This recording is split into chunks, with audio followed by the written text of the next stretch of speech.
Scrooge beheld a solemn phantom, draped and hooded, coming like a mist along the ground towards him. The phantom slowly, gravely, silently approached.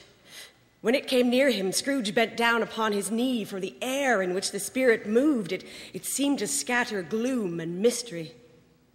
It was shrouded in a deep black garment which concealed its head, its face, its form, and left nothing of it visible save one outstretched hand. He knew no more, for the spirit neither spoke nor moved. Am I in the presence of the ghost of Christmas yet to come? Ghost of the future? I fear you more than any spectre I have seen. But as I know your purpose is to do me good, and as I hope to live to be another man from what I was, I am prepared to bear you company and do it with a thankful heart. Will you not speak to me? It gave him no reply, but its hand was pointed straight before them.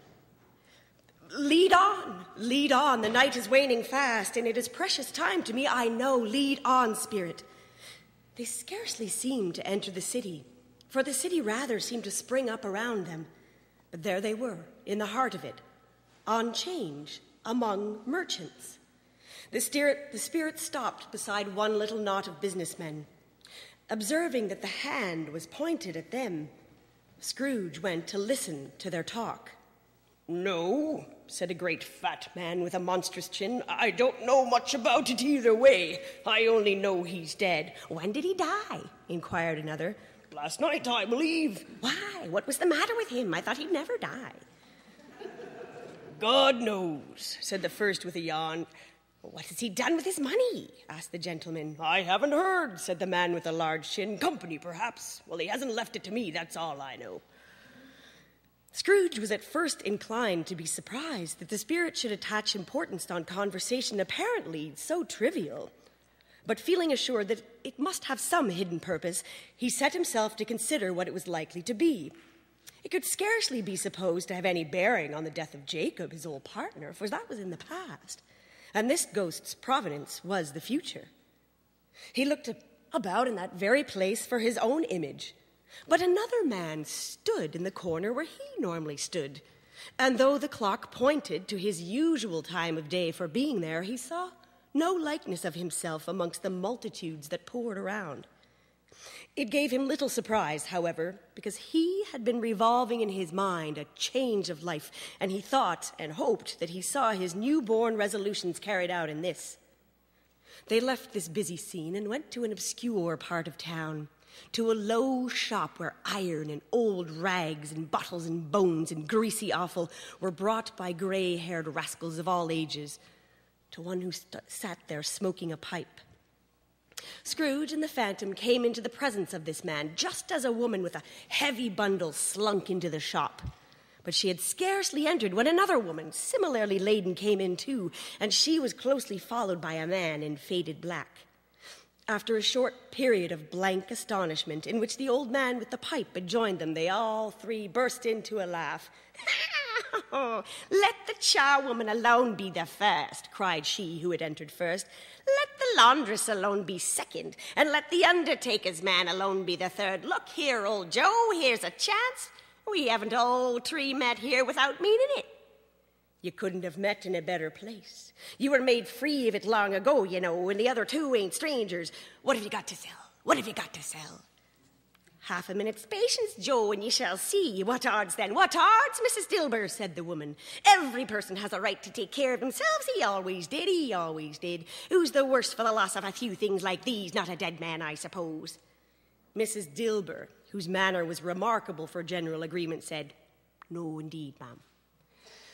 If you wanted to keep him after he was dead, a wicked old screw, why wasn't he natural in his lifetime? If he'd been, he'd have had somebody to look after him when he was struck with death, instead of lying out there, gasping his last alone. 'Tis the truest word that was ever spoke. It's a judgment on him. I wish it was a heavier judgment, and it should have been, you may depend upon it. If I could have laid my hands on anything else, well, open that bundle, old Joe, and let me know how much it's worth. Speak out plain, don't be afraid." Joe went down on his knees for the greater convenience of opening the bundle and dragged out a large and heavy roll of some dark stuff. "What do you call this? Bed curtains?" "Aye, bed curtains. Don't drop oil upon the blankets now. His blankets. Who else's do you think? He isn't likely to take cold without 'em, I dare say. Oh, you can look through that shirt till your eyes ache. You won't find a hole in it. Not a threadbare place. It's the best he had, and a fine one, too. They'd have wasted it by dressing him up in it. Scrooge listened to this dialogue in horror. Well, Spirit, I see. The case of this unhappy man might be my own. My life tends that way now.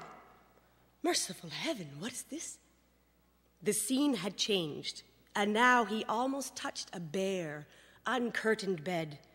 A pale light rising in the outer air fell straight upon this bed, and on it, unwatched, unwept for, uncared for, was the body of this plundered man. Spirit, let me see some tenderness connected with the death, or this dark chamber spirit will be forever present to me. The ghost conducted him to Bob Cratchit's house, the dwelling he had visited before, and found the mother and children seated round the fire. Quiet, very quiet. The noisy little Cratchits were still as statues in one corner, and sat looking up at Peter, who had a book before him. The mother and daughters were engaged in needlework, but surely they were very quiet. And he took a child and set him in the midst of them. Where had Scrooge heard those words? He had not dreamed them. Or the boy must have read them out as he and the spirit crossed the threshold. Why did he not go on? The mother laid her work upon the table and put her hand to her face. Oh, the color hurts my eyes. The color, black. Oh, Tiny Tim. Oh, they're better now. It just makes them weak by candlelight, and I wouldn't want to show weak eyes to your father when he comes home for the world. Oh, must be near his time. Past it, rather, said Peter, shutting up the book. But I think he's walked a little slower these last few evenings, Mother. Oh, I've known him to walk with Tiny Tim upon his shoulders very fast. Oh, so have I, said Peter, often.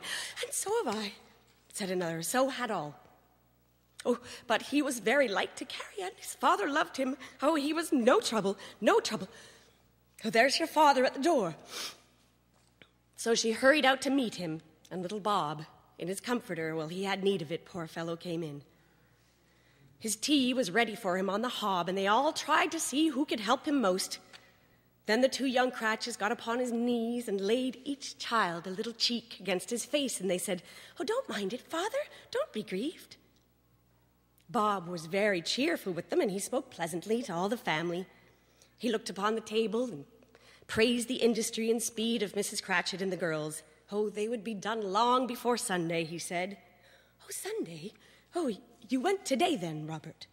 Oh, yes, my dear, returned Bob. I wish you could have gone. Oh, it would have been good for you to see how green a place it is. Oh, but you'll see it often.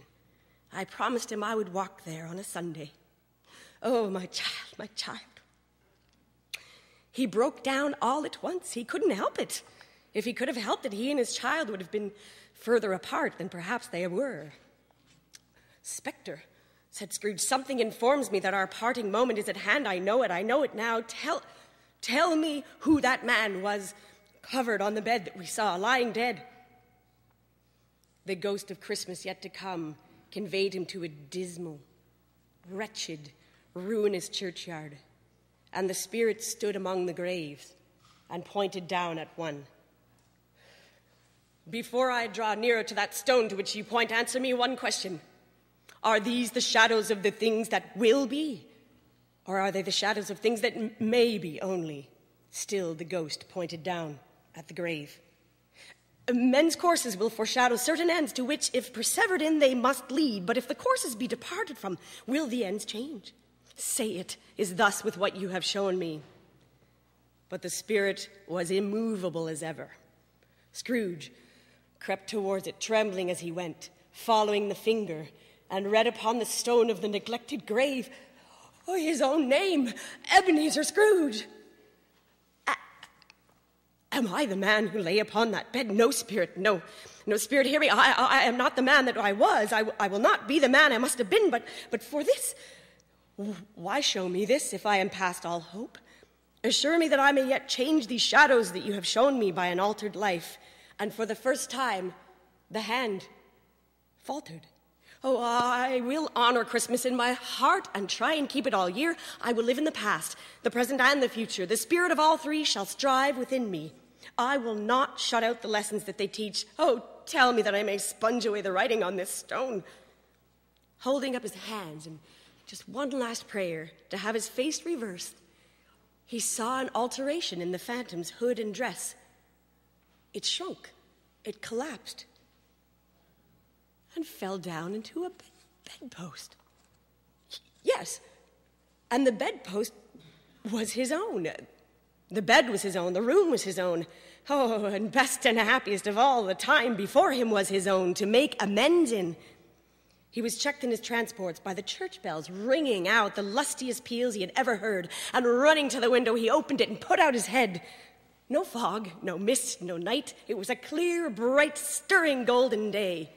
"What's today?" cried Scrooge, calling down towards a boy in Sunday clothes who had perhaps loitered in to look at him. "Hey, what's today, my fine fella?" "Today? Why, Christmas Day." "It's Christmas Day. I haven't missed it. Oh, my fine fellow." "Sure." "Do you know the poulterers in the next street, but one at the corner?" "Well, I should hope I did." "An intelligent boy, a remarkable boy. Now, do you know whether they've sold that prize turkey hanging in the window? Not the little prize turkey, the big one." "What? The one that's as big as me?" "What a delightful boy. Ooh, pleasure to talk to him. Yes, my young buck." "Well, it's hanging there now." "Well, go and buy it." "Wah, cur," said the little boy. No, I am in earnest. Go buy it. Tell them I'll bring it here, or that I may give them direction where to take it. No, come back with the man, and I'll give you a shilling. Come back in less than 5 minutes, and I'll give you half a crown. The boy was off like a shot. "I'll send it to Bob Cratchit's. He shan't know who sends it. It's about the size of Tiny Tim." The hand in which he wrote the address was not a steady one, but write it he did, somehow. And he went down the stairs to open the street door, ready for the coming of the poulterer's man. Ooh, it was a turkey. He could never have stood it upon its legs, that bird. He would have snapped him off in a minute like sticks of sealing wax. He dressed himself in all his best, and at last got out on the streets. The people by this time were pouring forth, just as he'd seen with the ghost of Christmas present. And walking with his hands behind him, Scrooge admired everyone with a delightful smile. He looked so irresistibly pleasant that even 3 or 4 of them, good-humored fellows, stopped and said, "Well, good morning, sir. Merry Christmas to you." And Scrooge said often afterwards that of all the sounds he had heard, those were the blithest of all in his ears. In the afternoon, he turned his steps to his nephew's house. He passed the door a dozen times before he had the courage to go up and knock. But he made a dash and he did it. "Is your master at home?" said Scrooge to the girl. "Nice girl, very nice girl." "Yes, sir." "Where is he, my love?"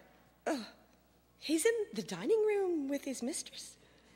"He knows me," said Scrooge, with his hand already on the dining room lock. "I'll go in here, my dear." "Fred!"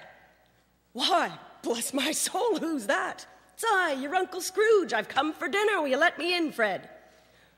Let him in? Well, it's a mercy that he didn't shake his arm off. He was at home in 5 minutes. His niece looked just the same. So did Topper when he'd come. So did the plump sister when she came. So did everyone when they came. Wonderful party, wonderful games, wonderful happiness. And he was early at the office the next morning. Oh, he was early there. If he could only be there first and catch Bob Cratchit coming in late. That was the thing he had his heart set upon. And he did it. A clock struck 9. No Bob. 1:15. No Bob.